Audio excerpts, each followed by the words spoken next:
Hello everyone, এই ভিডিওতে আমরা জাভাস্ক্রিপ্টের বিভিন্ন ইভেন্টস নিয়ে দেখব। ঠিক আছে, ইভেন্ট মানে হচ্ছে লাইক কোনো একটা ঘটনা ঘটলে ওই অনুযায়ী আমরা কিভাবে কি অ্যাকশন নিব বা জাভাস্ক্রিপ্ট কিভাবে অ্যাকশন নিবে বা কি করবে সেটা নিয়ে। তো এটার জন্য আমরা ইভেন্টের মাধ্যমে প্রথমে একটা ফাইল ক্রিয়েট করে ফেলি এবং এটার ভিতরে আমরা লিখলাম, মনে করো জাভাস্ক্রিপ্ট ইভেন্ট। এটা জাস্ট কিছু লেখার জন্য লেখা, জাভাস্ক্রিপ্ট ইভেন্টস। ওকে, CRIPT। আচ্ছা, এরপর আমরা একটা বডি ট্যাগ দিয়ে আমরা লিখলাম যে জেএস ইভেন্টস।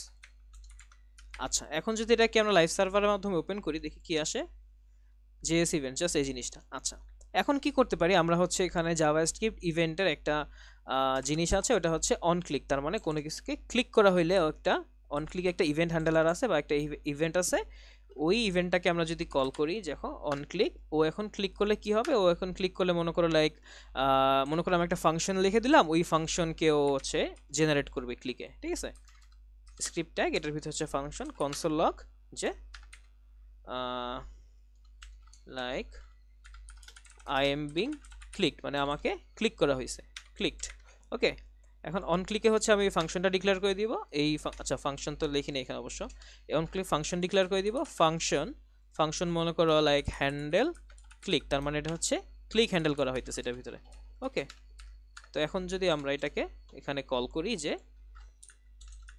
হ্যান্ডেল ক্লিক নামে যে ফাংশনটা, ও হচ্ছে কল করলে ওইটা শো করবে, যেহেতু ফাংশন এজন্য এই ব্রেকেটটা দিচ্ছি। আচ্ছা, এখন আমি যদি আমাদের কনসোলে যাই, দেখো কনসোল খালি, বাট আমি যখন এটাকে ক্লিক করতেছি ও শো করতেছি কি আই এম বিং ক্লিকড, এবং কোন লাইন থেকে, ইভেন্টসের 15 নম্বর লাইন। এই যে এটা হচ্ছে 15 নম্বর লাইন। ঠিক আছে, তো এইভাবে হচ্ছে একটা ইভেন্ট হ্যান্ডলার অ্যাড করা যেতে পারে। আমরা যদি আরও কিছু জিনিস দেখে ফেলি, মনে করো একটা বাটন আছে, একটা না, মনে করো লাইক আমাদের 5টা বাটন আছে।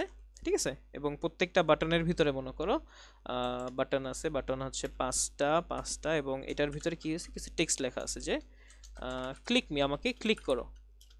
এবং এটা হচ্ছে কাইন্ড অফ ডাইনামিক কিছু জিনিস থাকবে, এই জন্য এটা দিয়ে দিলাম। ঠিক আছে, এখন যদি এটাকে আমরা আহ, আ, আ, আ, আ, কি হইল, বাটন এ একটা বাটন হইল, এ একটা বাটন হইল, এ একটা বাটন, এ একটা বাটন, 5টা বাটন। ঠিক আছে, যদি সেভ করি, দেখো এখানে আমাদের 5টা বাটন দেখাইতেছে। ঠিক আছে, এখানে হচ্ছে আমরা ইভেন্ট হ্যান্ডলার দিয়ে দেখব কি হয়।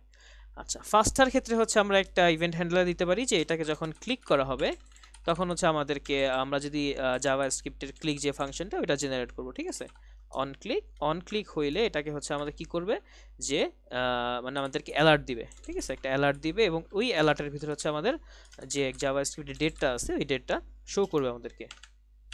ঠিক আছে, এখন যদি আমরা এটাকে লাইক রান করে দেখি, যে এটা হচ্ছে ফার্স্ট বাটনটা ক্লিক করলাম, আমাদেরকে একটা ডেট দেখাচ্ছে। তার মানে হচ্ছে আমরা যেই টাইমটা এখন অবস্থান করতেছি, বা আমি যেই টাইমে ভিডিওটা বানাচ্ছি, ওই টাইম হচ্ছে এইটা, এই তারিখ, এইবার, এই সময় আমি যেই টাইম জোন থেকে আছি সব কিছু দেখাচ্ছে। তোমরা যখন করো তখন অন্য এক টাইম দেখাবে, মানে বেসিক্যালি ও হচ্ছে একটা কারেন্ট টাইম দেখায়। আচ্ছা, সেকেন্ড যে বাটনটা, এখন ওইটার জন্য মনে করো প্রত্যেকটা বাটনের জন্য আমি একটা লাইক আইডি সিলেক্ট করে দিয়েছি। মনে করো এটা সেকেন্ড, থার্ড, ফোর্থ, 5 বাটন আছে। লাইক ধরলাম, উম, উম, উম, উম, উম, ধরলাম, ও আচ্ছা আইডি দিয়ে দেই। এটা হচ্ছে আইডি, এটার আইডি হচ্ছে কি, মনে করো হচ্ছে সেকেন্ড বাটন। তারপর আরেকটা বাটন দিয়ে দেই, এইটা হচ্ছে ধরলাম, আর এটা হচ্ছে ধরলাম থার্ড বাটন। এভাবে করে আমরা আইডি দিয়ে ফেলি। তারপর এটা হচ্ছে, এটার আইডি হবে হচ্ছে মনে করো ফোর্থ বাটন। ঠিক আছে, বা আরেকটা আইডি দিয়ে ফেলি, মনে করো এটার আইডি হচ্ছে ফিফথ বা লাস্ট বাটন। ঠিক আছে, আচ্ছা, এখন যদি আমাদের এখন হচ্ছে আমরা এভাবে তো দেখলাম যে এভাবে অন ক্লিক করলে এখানে ফাংশন লিখে ওই ফাংশনটা জেনারেট করতে পারি। এখন আরেকভাবে করতে পারি, এখানে যেই আইডিটা দিছি, এই আইডি দিয়ে আমরা হচ্ছে এখানে লাইক চুজ করতে পারি যে এই আইডি দিয়ে আমরা কাজ করতে পারি। তো একটা প্রথমে আমরা কনস্ট্যান্ট ধরে ফেলতে পারি এই আইডিটা রাখার জন্য। কনস্ট মনে করো লাইক সেকেন্ড বাটন, এবং এই সেকেন্ড বাটনের ভিতরে হচ্ছে আমরা কি করব, আইডিটা কিনে রাখবো। তো কোথায় পাবো, document dot get element by ID. এই আইডিটা কি হবে, এটা আইডিটা হচ্ছে লাইক সেকেন্ড বাটনটা, মানে সেকেন্ড লেখা যে ওই আইডিটা। ঠিক আছে, এখন কি করব আমরা, সেকেন্ড বাটন ডট কি করব, এটাকে স্টাইল করব। ওকে, স্টাইল ডট মনে করে কি করতে পারি, কালার করতে পারি। এটার কালার কি হয়ে যাবে, এটার কালার হবে লাইক, এটার কালার হবে কি কালার, মনে করো রেড কালার। জাস্ট আচ্ছা, রেডের আর ছোট হবে, ধরলাম রেড কালার। ঠিক আছে, এটা যদি দেই দেখো সেকেন্ড, আচ্ছা সেকেন্ড বাটনে কালার এডিট দিছি, মানে আমি বেসিক্যালি এটা চাচ্ছিলাম না। আমি যে বেসিক্যালি যেটা বোঝাতে চাচ্ছিলাম মানে সেকেন্ড বাটন এটাকে যখন ক্লিক করা হবে তখন কিছু দেখাবে, তো ওইটার জন্য হচ্ছে সেকেন্ড বাটন ডট মনে করো অন ক্লিক, মানে এটাকে যখন ক্লিক করা হবে তখন হচ্ছে কি হবে, তখন হচ্ছে একটা ফাংশন জেনারেট হবে। মনে করি আরেকটা ফাংশন আমরা লিখে ফেলি এখানে, মনে করো লাইক ফাংশন কালার, বা ফাংশন কালার না, মনে করো আমি এই ফাংশনটাই কল করতেছি এটাতে, হ্যান্ডেল ক্লিক যে ফাংশনটা, হ্যান্ডেল ক্লিক যে ফাংশন এটাকে কল করবে এটাতে আমি, ঠিক আছে। এখন যদি দেখি এখানে কিছু নাই আমাদের, যখন সেকেন্ড বাটনটা লাইক ক্লিক করতেছি দেখো আই এম বিং ক্লিকড, এবং ইভেন্টসের 20 নাম্বার লাইন থেকে 20 নাম্বার লাইন যে এটা এখান থেকে, তার মানে এই যে এইভাবে দেখো আমি যদি আবার ক্লিক করি দুইবার, মানে হচ্ছে দুইবার ক্লিক করা হয়েছে, ঠিক আছে। এভাবে করে আমরা দেখতে পারতেছি যে এটাকে ক্লিক করা হয়েছে, ওকে। আচ্ছা তারপরে কি করতে পারি আমরা, অনেক সময় ওয়েবসাইটে থাকি কিরকম যে লাইক তুমি ক্লিক করলে এটার একটা কালার চেঞ্জ হয়ে গেল, আবার ক্লিক করলে এটা আরেকটা কালার হলো, মনে করি যে ডার্ক মোড হোয়াইট মোড থাকে না ওইরকম, তো ওইরকম জিনিসটা এখন আমরা করব।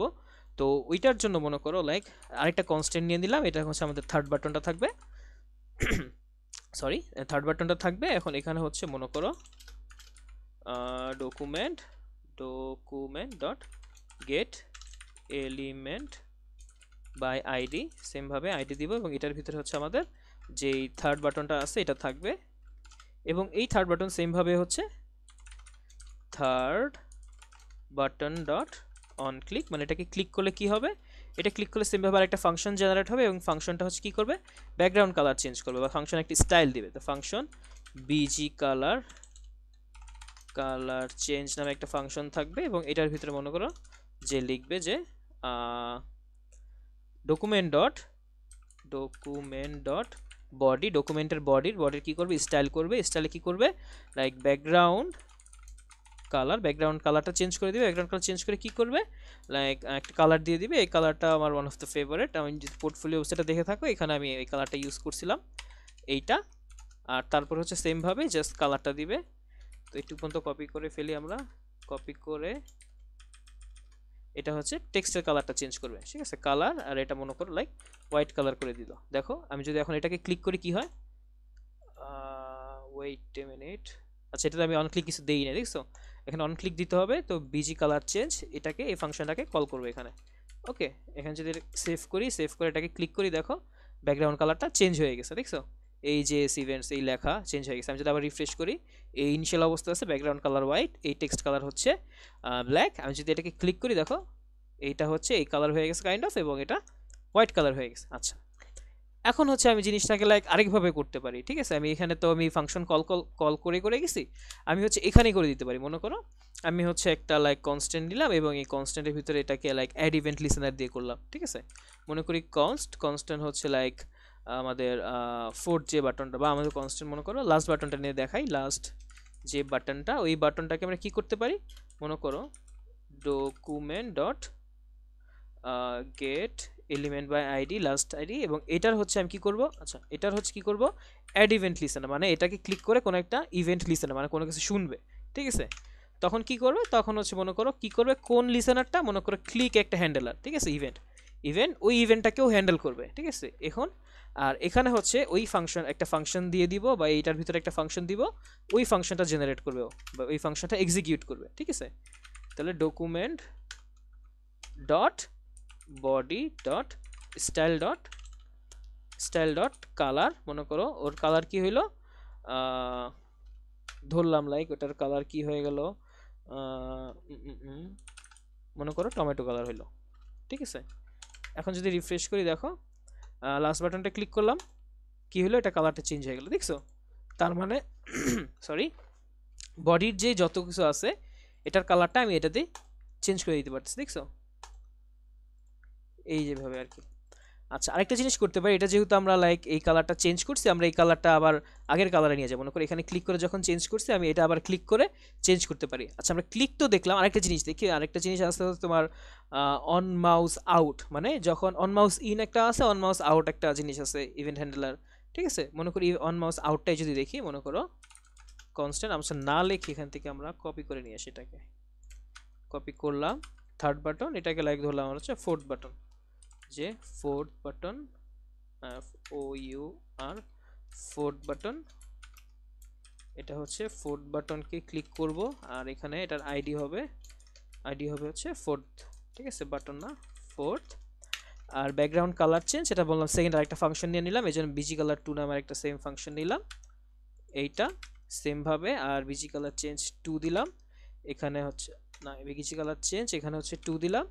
আর এটার কালারটা দিয়ে দিলাম, মানে যখন ক্লিক করা হবে বা এটার ক্লিক করা হলে ব্যাকগ্রাউন্ড কালারটা হয়ে যাবে মনে করো ব্ল্যাক, আর এটা টেক্সট কালারটা হয়ে যাবে হোয়াইট। আচ্ছা না, এটা উল্টা করি, মনে করো টেক্সট কালার হয়ে যাবে হচ্ছে ব্ল্যাক আর ব্যাকগ্রাউন্ড কালারটা হয়ে যাবে হোয়াইট। যদি দেখি আমরা মনে করি ইনিশিয়ালি অবস্থায় আছে, ফার্স্টটাকে ক্লিক করলাম ডেট দেখাচ্ছে, তারিখ দেখাচ্ছে, সময় দেখাচ্ছে। সেকেন্ডটাকে ক্লিক করলাম হচ্ছে আমাদের যে কনসোলে এই জিনিসটা দেখাচ্ছে, ঠিক আছে। থার্ডটাকে ক্লিক করলাম, এই দেখো ক্লিক করার ফলে এই কালারটি চেঞ্জ হয়ে গেছে। ফোর্থটাকে ক্লিক করলাম আগের জায়গায় চলে আসছে।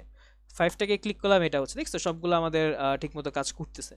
তো কয়ভাবে আমরা দেখলাম, একভাবে মনে করি এখানে অনলাইনে বা ইনলাইনে দেখতে পারি, আরেকভাবে হচ্ছে আমরা লাইক একটা ফাংশন জেনারেট করে এভাবে করতে পারি, আরেকভাবে হচ্ছে আমরা কনস্ট্যান্ট রেখে ওইটার ভিতরে কনস্ট্যান্টের মানে অন ক্লিক হ্যান্ডেলার দিয়ে করতে পারি। তারপর হচ্ছে আমি কি করতে পারি, একটা কনস্ট্যান্টের ভিতরে মনে করো আমি এখানে অন ইভেন্ট কি বলে এটা অ্যাড ইভেন্ট লিসেনার দিয়ে আমি যেই ইভেন্টটা ওই ইভেন্টটা রেখে দেন আমি স্টাইল করতে পারি। বা এখানে আরেকটা জিনিস দেখো, মনে করো অন ক্লিক দিছি, তো মনে করো অন মাউস আউট একটা জিনিস আছে, দেখো on mouse down, on mouse leave, দেখছো অন মাউস আউট যদি দেখাই, রিফ্রেশ করলাম, এখানে মনে করো ক্লিক করলাম চেঞ্জ হলো, আমি এখানে মাউস নিলাম কিছু হয় না, বাট যখন মাউসটা আমি সরাই ফেলবো দেখছো তখন চেঞ্জ হয়ে গেছে। বা আরেকটা জিনিস মনে করো এখানে ক্লিক করছি হয়েছে, বাট আমি চাই না ক্লিক না, আমি হচ্ছে অন মাউস ইন, মানে যখন মাউসটা আসবে on mouse in, on mouse in now, এটা হচ্ছে অন মাউস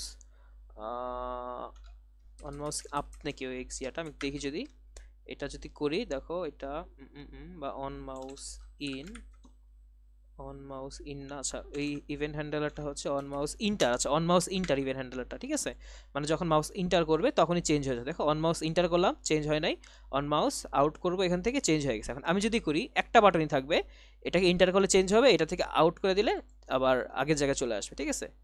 মনে করি এটাকে third button on mouse inter করলে বিজি কালার চেঞ্জ হবে, আর সেমভাবে যদি অন মাউস মনে করে আমি আউট করব, অন মাউস আউট করলে হচ্ছে বিজি কালার চেঞ্জ টু ফাংশনটা এক্সিকিউট হবে। এই বাটনটাকে একটু বড় করে দিই, ধরা যাক এই বাটনটা যে ক্লিক মি 3 যে বাটনটা, ক্লিক মি 4টা আপাতত আমি কেটে দিই, ক্লিক মি 4 যে এটাকে মনে করি একটা স্টাইল দিয়ে মনে করলাম এটার একটা প্যাডিং দিয়ে দিলাম, প্যাডিং দিলাম ধরা যাক এটার প্যাডিং দিলাম ধরা যাক 20 পিক্সেল, তাই একটু বাটনটা বড় হবে। আচ্ছা এই বাটনটা বড় হয়েছে বুঝার সুবিধার্থে মনে করো ফার্স্টটা ক্লিক করলাম হইলো, সেকেন্ডটা ক্লিক করলাম একটা আমাদেরকে কনসোলে দেখাচ্ছে। আচ্ছা সেকেন্ডটা হচ্ছে আমি চেঞ্জ করে দিয়েছি যে জন্য হচ্ছে না, আপাতত এটা আমরা মাথায় না আনি। থার্ডটার ক্ষেত্রে দেখো যখন মাউস ইন করলাম ব্যাকগ্রাউন্ড কালার চেঞ্জ হয়ে গেল, আমি যখন মাউসটা আউট করে দিলাম আগের মতো হয়ে গেল, দেখছো সুন্দর না? তো এভাবে আর কি আমরা জাভা স্ক্রিপ্টের বিভিন্ন লাইক ইভেন্ট হ্যান্ডেল করতে পারি, বা বিভিন্ন ইভেন্ট আছে এভাবে আর কি আমরা ইভেন্টটা অ্যাড করতে পারি। তো এই ভিডিওটা আপাতত এতটুকুই থাকুক, দেখা হচ্ছে নেক্সট ভিডিওতে। ধন্যবাদ সবাইকে।